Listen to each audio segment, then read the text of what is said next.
a submissão da mulher e o machismo religioso. Esse será o tema do nosso vídeo de hoje. Se ainda não é inscrito, se inscreva, ative as notificações e se gostar não deixe de compartilhar.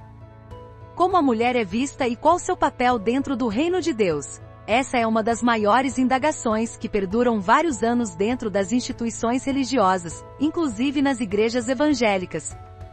O que a Bíblia diz, e o que isso representa na prática? Existem textos bíblicos que são vistos como polêmicos sobre esse tema. Entre estes textos está Efésios 5, que diz que a mulher deve ser submissa ao marido. E por aí segue outros textos e posicionamentos que muitas vezes trazem conflitos. Antes de prosseguir, é importante a gente destacar que o reino de Deus possui valores culturais diferentes das demais culturas humanas. Por isso se chama reino de Deus ou reino dos céus. E por isso também desde os tempos de Jesus, o Evangelho vem gerando revoluções culturais e religiosas, pois possui padrões distintos das culturas humanas. Precisamos entender o que é a submissão, e os papéis do homem e da mulher no casamento, e isso dentro da cultura do reino de Deus. Mas já posso adiantar que não é a desvalorização da mulher. Em outro momento vamos abordar sobre a relevância e o poder das mulheres dentro da Bíblia. Mas nesse momento precisamos em primeiro lugar, definir e entender que todas as classificações de posições tidas como hierárquicas para nós, no reino de Deus, não definem grau de importância, e sim de função específica de atuação. Vemos isso por exemplo na relação de funções e ações dentro da Trindade. Pai, Filho e Espírito Santo são um em essência, pois ambos possuem atributos da divindade, porém cada um atua de uma forma diferente.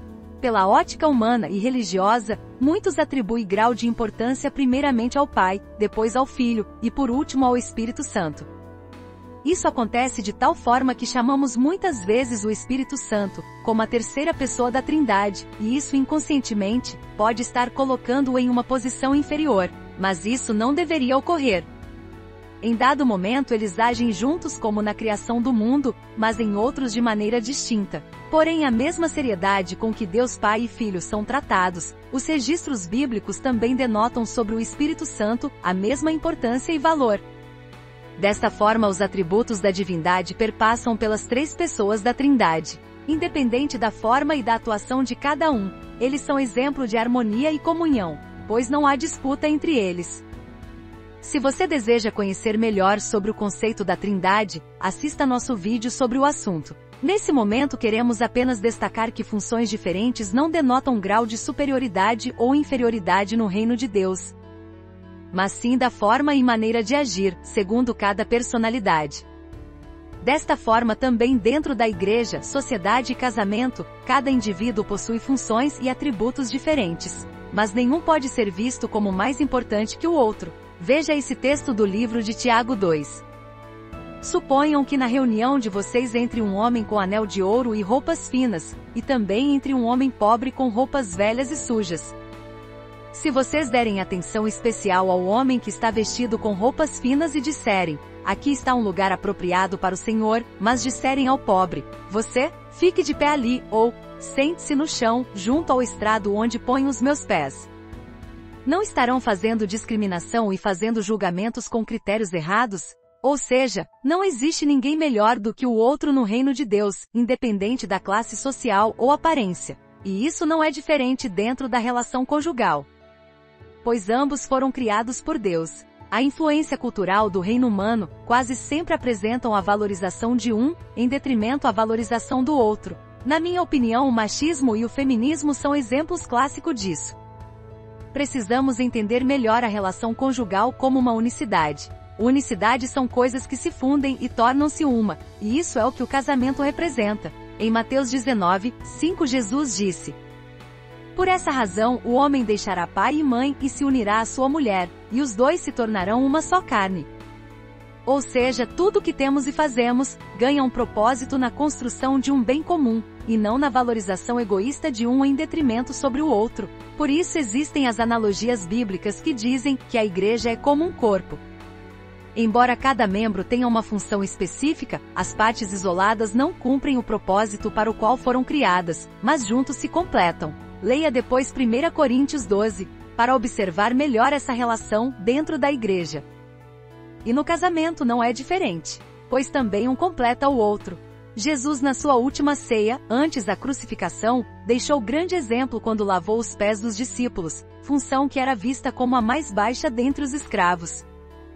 Preste atenção, o que Jesus estava fazendo não era simplesmente se rebaixar, e sim elevar a posição que era vista como desprezada, a uma posição de honra. Isso é a lei do reino de Deus. Jesus termina esse ato dando uma lição aos discípulos.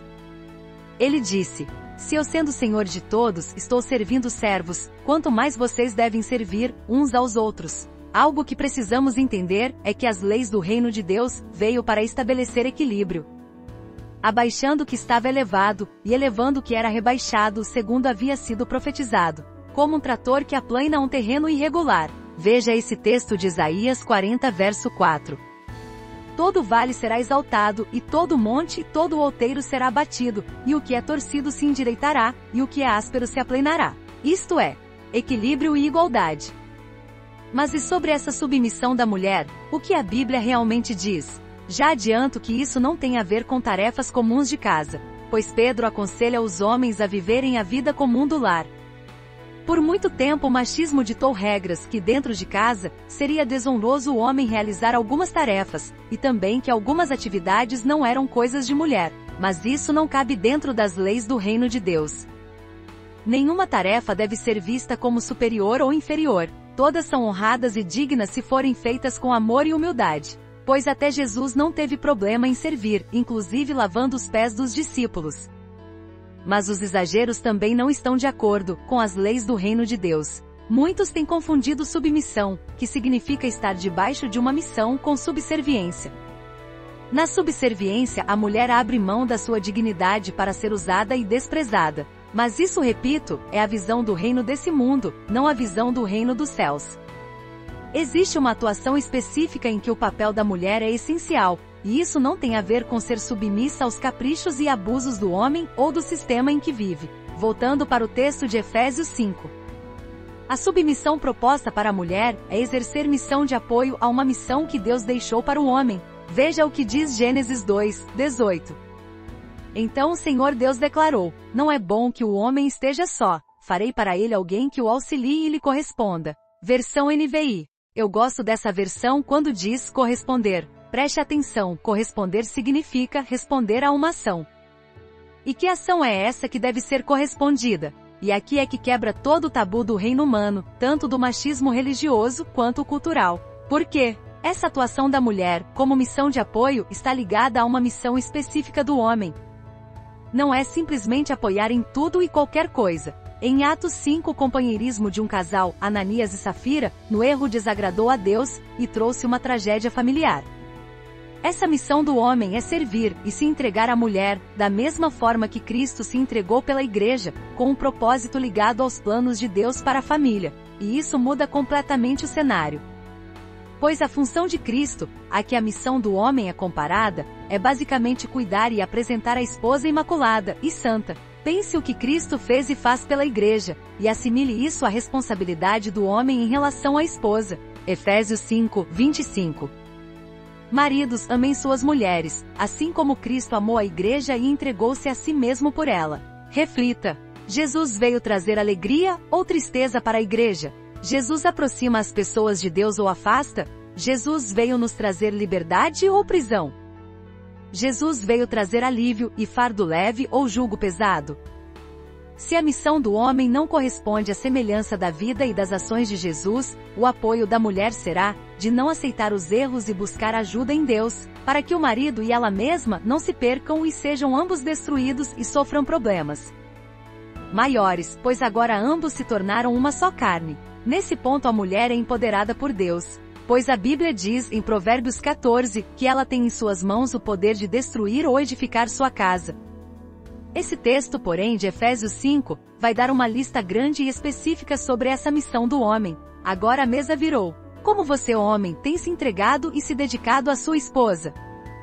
Se dependesse de você, seu cônjuge estaria mais perto ou longe de Deus? Essa pergunta é para ambos os lados. Jesus foi humilde, e não tinha problemas para perdoar, e estender a mão quando alguém errava. Deus é tão bom que lança nossos erros no mar do esquecimento. E você, como lida com os erros do outro? Mas para o marido realizar a sua missão em prol da mulher e da família, a mulher precisa permitir e viabilizar essa relação. Aí é que entra a submissão, a missão de apoio, a disjuntora sábia, a mulher que edifica ou destrói. E aí fica a pergunta: minha querida irmã, como tem sido a sua missão de apoio para cooperar nesse projeto de Deus, para a sua vida e da sua família? Tente perceber que o que a lei do reino está estabelecendo é um elo de comunhão e dependência entre homem e mulher, aplanando os caminhos do relacionamento como Isaías profetizou. Ambos são de igual valor, pois são uma só carne. Segundo o pastor Josué Gonçalves, nenhuma vitória justifica o fracasso de uma família. O pastor Cláudio Duarte compara a relação conjugal entre dois esportes parecidos. Um é o tênis e outro o frescobol. No tênis, a vitória de um jogador depende que o outro jogador não consiga acertar a bolinha, fazendo-a permanecer no ar, e desta forma perca pontos. E quando um deixa a bolinha cair, o outro ganha ponto. Porém, o frescobol é um esporte que, embora também seja jogado com raquete e bolinha à semelhança do tênis, mas com uma diferença. A vitória está quando um joga a bolinha da melhor forma para o outro, e ambos lutam pelo mesmo objetivo, que é não deixar a bolinha cair. No primeiro esporte, para um ganhar, o outro precisa perder. No último, a vitória e derrota é compartilhada de igual forma. Preste bastante atenção nesse momento. Escute agora a voz no seu interior. Se nesse exato momento, você começou a querer culpar o outro, sem se dar conta daquilo que precisa melhorar, ou culpando o outro e justificando seus próprios erros, isto é um grande sinal que a voz dentro de você pode ser do orgulho que é o porta voz do reino desse mundo, e não a voz do Espírito Santo, que é mansa e pacífica. Não assista esse vídeo apenas para se informar. Tire um minutinho e ore a Deus e busque uma direção para entender melhor sua função dentro do casamento, e deixe Deus te transformar segundo a lei do seu reino. E isso serve para o homem e a mulher. Ore para que, mesmo que diga sim ou não, sempre sejam motivados para o bem comum. E isso, via de regra, nos coloca em uma situação onde devemos escolher deixar o orgulho de lado, perdoar, amar e servir como Jesus nos ensinou com a sua própria vida. Não aceite viver sua vida fora do direcionamento de Deus. Não devemos aceitar abusos, mas também não devemos ser orgulhosos. Deixe a lei do reino de Deus guiar sua vida e não as religiões e culturas humanas, que só reforçam o orgulho e a disputa por poder. Nós não sabemos tudo, e devemos nos aperfeiçoar mais a cada dia. Nós veremos mais detalhadamente no próximo vídeo sobre essa relação do homem e mulher no casamento, principalmente sobre o poder da mulher, e a influência positiva que ela tem no reino de Deus, na família e no ministério. Obrigado por assistir e não deixe de se inscrever, curtir e compartilhar. Até o próximo vídeo.